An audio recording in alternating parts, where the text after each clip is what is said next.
wabarakatuh. Selamat pagi semuanya. Bagaimana kabar kalian hari ini? Apakah sehat semua? Alhamdulillah jika sehat semua. Apakah sudah siap untuk pembelajaran hari ini? Baiklah, jika sudah siap, sebelum kita mulai pembelajaran hari ini, mari kita berdoa terlebih dahulu untuk kelancaran pembelajaran kita. Berdoa menurut agama dan kepercayaan masing-masing dimulai. Selesai. Sebelum mulai pelajaran, saya ingin bertanya, apakah ada yang tidak masuk hari ini? Oh, masuk semua. Alhamdulillah kalau masuk semua. Karena sudah masuk semua dan teman-teman sudah siap untuk belajar hari ini, langsung saja kita mulai pembelajaran hari ini. Oh iya, sebelumnya Bapak sudah menjelaskan tentang sejarah perkembangan jalan. Mulai dari jalan Mesopotamia di Mesir, jalan Romawi, sampai jalan Anyar Panarukan yang ada di Indonesia.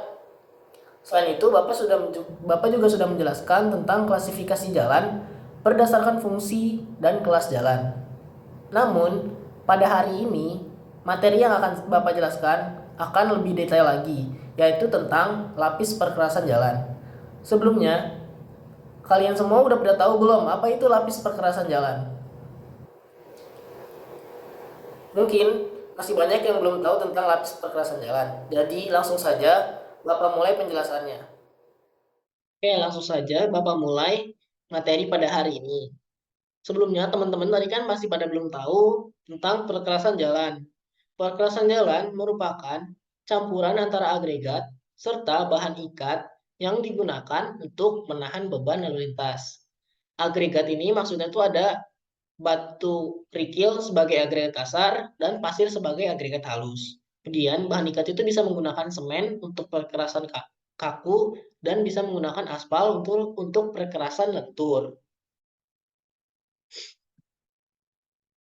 Kemudian lapis perkerasan di sini umumnya terdiri dari beberapa jenis, dari yang paling bawah hingga ke yang paling atas. Untuk yang paling bawah itu di sini ada lapisan tanah dasar atau subgrade. Kemudian yang di atas itu ada lapis pondasi bawah atau sub base course. Kemudian di atasnya lagi ada lapis pondasi atas atau base course. Dan yang paling atasnya itu ada lapis permukaan atau surface course. Kemudian selanjutnya jenis perkerasan. Sebelumnya di sini kalian udah pada tahu belum dari gambar ini apa aja tuh jenis perkerasannya? Oh, mungkin masih banyak yang belum tahu juga kan? Jadi selanjutnya akan Bapak jelaskan tentang jenis-jenis ini. Jadi yang di sini tuh yang pertama ada perkerasan lentur. Apa sih perkerasan lentur itu? Perkerasan lentur atau flexible pavement merupakan perkerasan yang umumnya menggunakan bahan campuran aspal sebagai lapis permukaan serta bahan berbutir sebagai lapisan di bawahnya. Jadi ini itu yang paling atasnya itu di lapis permukaannya itu menggunakan aspal. Kemudian lapisan perkerasan ini mempunyai fleksibilitas atau kelenturan yang dapat menciptakan kenyamanan kendaraan dalam melintas di atasnya. Jadi perkerasan ini tuh memiliki daya tarik yang kuat. Jadi agak lentur dibanding perkerasan yang lainnya. Jadi kalau misalkan jalan lagi naik motor, jalan di perkerasan ini itu jalannya agak halus, tidak berasa getarannya tidak terlalu berasa. Kemudian kelebihannya di sini ada mudah dan cepat dalam pembangunan. Karena sekarang tuh banyak alat berat yang langsung bisa menciptakan aspal dan langsung dipadatkan. Jadi lebih cepat dalam pembangunan. Fleksibel dan aman karena bisa digunakan di mana saja. Terus lebih aman dan tidak membutuhkan waktu yang lama. Kemudian tahan terhadap letak. Yang terakhir efisien dalam pemeliharaan. Terus kekurangannya itu tidak tahan terhadap berat. Karena perkerasan ini tuh lebih tahan dari daya tariknya dibanding daya tekannya. Jadi untuk menahan beban yang berat itu dia tidak bisa. Kemudian lebih rentan terhadap deformasi permanen. Deformasi maksudnya itu di sini penurunan. Jadi aspal tuh nanti bisa turun permanen gitu. Jadi harus ditambah lagi gitu. Kemudian biaya perawatan lebih mahal. Nah, karena tadi ada penurunan itu, jadi lebih sering untuk membutuhkan perawatannya itu. Jadi makanya perawatan itu agak mahal. Dan yang terakhir lebih sulit dibersihkan. Karena butiran-butiran aspal tuh kan kayak beda-beda gitu. Jadi agak sulit untuk dibersihin. Kemudian untuk perawatan dan perbaikan. Perawatan rutin perkasan lentur meliputi pembersihan, pengamatan, dan perbaikan lubang kecil. Perbaikan lubang kecil biasanya dilakukan dengan metode pengisian. Sedangkan perbaikan jalan lubang yang lebih besar biasanya melibatkan metode overlay.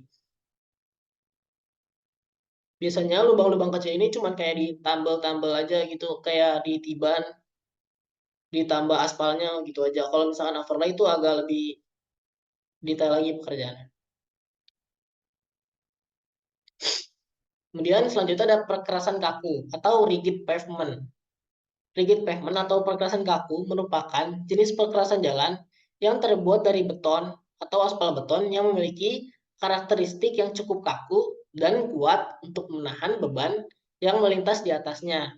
Bedanya dengan perkerasan yang sebelumnya, di sini tuh bahan ikat itu semen dan lapis permukaannya itu bukan aspal, tapi beton atau aspal beton. Kemudian karena ini cukup kaku, jadi eh, perkerasan ini memiliki daya tekan yang kuat dibanding daya tariknya. Berbeda dengan perkerasan lentur tadi.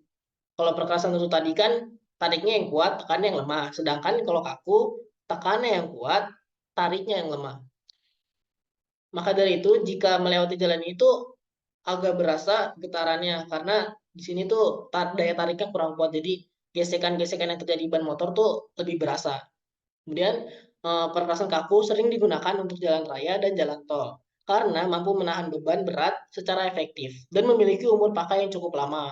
Nah, untungnya di sini tuh eh, karena mampu menahan beban yang berat, jadi bisa digunakan untuk jalan tol atau jalan raya yang besar lainnya gitu untuk kendaraan-kendaraan berat lah istilahnya. Kemudian umurnya juga cukup lama, tidak seperti aspal yang sangat mudah untuk mengalami deformasi atau lubang-lubang kecil gitu. Kemudian di sini ada kelebihan dan kekurangan. Kelebihannya kekuatan yang tinggi seperti yang sudah saya jelaskan tadi. Kekuatannya itu daya tekannya sangat kuat dan mampu menahan beban. Kemudian tidak memerlukan perawatan rutin. Nah, karena dia kuat, dia jadi lebih eh, gampang kena lubang, jadi lubang gitu walaupun terkena hujan yang deras ataupun beban kendaraan yang sangat berat. Dan tahan lama dan tidak mudah bergeser. Berbeda dengan yang tadi, dengan perkerasan lentur. Eh, perkerasan lentur dapat mengalami deformasi atau penurunan, sedangkan perkerasan kaku tidak mengalami penurunan dan tidak mudah bergeser. Kemudian mudah dibersihkan karena ini tuh rata gitu, enggak kayak butiran aspal. Ini kekurangannya biaya yang tinggi. Nah, ini karena di sini biayanya tinggi untuk pembuatan betonnya itu, jadi lebih mahal. Dan kurang nyaman dan tidak ramah lingkungan. Kurang nyaman ini dari kurangnya daya daya gesernya itu. Jadi dia kayak gesekan antara ban kendaraan dengan jalannya itu agak kasar dan sulit untuk diperbaiki. Iya benar, mungkin kalau di sini sulit untuk diperbaiki karena memperbaikinya itu harus semua, tidak bisa kayak aspal gitu kayak ditambal-tambal itu nggak bisa. Kemudian desain terbatas. Untuk perawatan dan perbaikan, pemeliharaan rutin merupakan tindakan pencegahan yang dilakukan secara teratur untuk memperpanjang umur perkerasan kaku. Perbaikan jalan berlubang dapat dilakukan dengan berbagai teknik, seperti penambalan jalan, penggantian bagian perkerasan yang rusak, atau penggantian seluruh lapisan perkerasan jika kondisinya sudah sangat parah. Nah, di sini sudah dijelaskan kan, kenapa biayanya lebih mahal dan perawatannya lebih sulit. Karena jika sudah sangat-sangat rusak, itu tuh gantinya harus semua, nggak bisa cuman kayak 1 meter itu langsung harus semuanya keganti gitu. Jadi biar lebih aman. Kemudian yang terakhir ada perkerasan komposit. Perkerasan komposit ialah adonan konstruksi perkerasan kaku atau rigid pavement dengan lapisan perkerasan lentur atau flexible pavement pada atasnya, di mana kedua jenis perkerasan ini bekerja sama pada memikul beban lalu lintas. Ini tuh seperti penggabungan antara dua perkerasan sebelumnya, yaitu perkerasan lentur dan perkerasan kaku. Jadi kayak digabungin gitu. Namun terdapat persyaratan ketebalan perkerasan aspal agar memiliki kekuatan yang cukup dan dapat mencegah retak refleksi dari perkerasan beton pada bawahnya. Untuk kekurangan dan kelebihannya itu kurang lebih sama karena ini percampuran antara dua perkerasan lentur dan perkerasan kaku.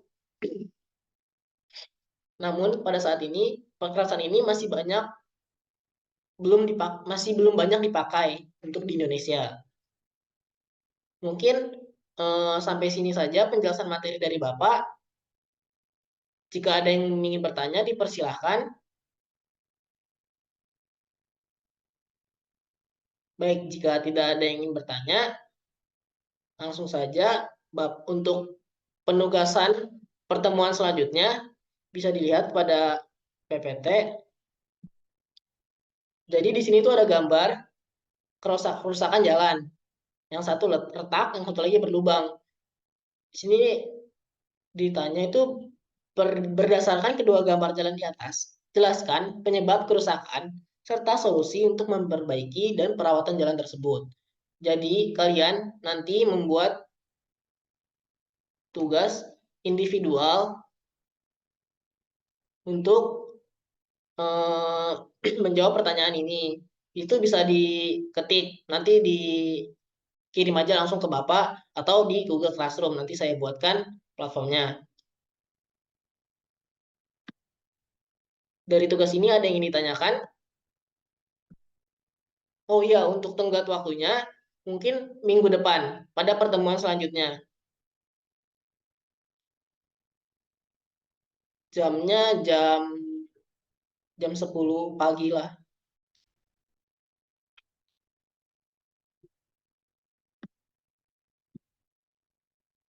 Oke, mungkin itu saja yang ingin saya sampaikan. Kurang lebihnya mohon maaf. Baiklah, penjelasan Bapak sudah selesai dan waktu kita juga sudah habis. Bagaimana? Apakah kalian semua sudah memahami materi yang telah dipelajari pada hari ini? Bagus sekali. Jika ada yang masih belum paham, jangan ragu untuk bertanya kepada saya. Ingat, belajarlah dengan tekun dan giat, karena ilmu adalah kunci utama untuk meraih kesuksesan. Terima kasih atas perhatian kalian. Selamat beristirahat dan sampai jumpa di pertemuan berikutnya. Dan jangan lupa juga untuk mengumpulkan tugas yang sudah Bapak berikan. Terima kasih semuanya. Wassalamualaikum warahmatullahi wabarakatuh. Selamat siang.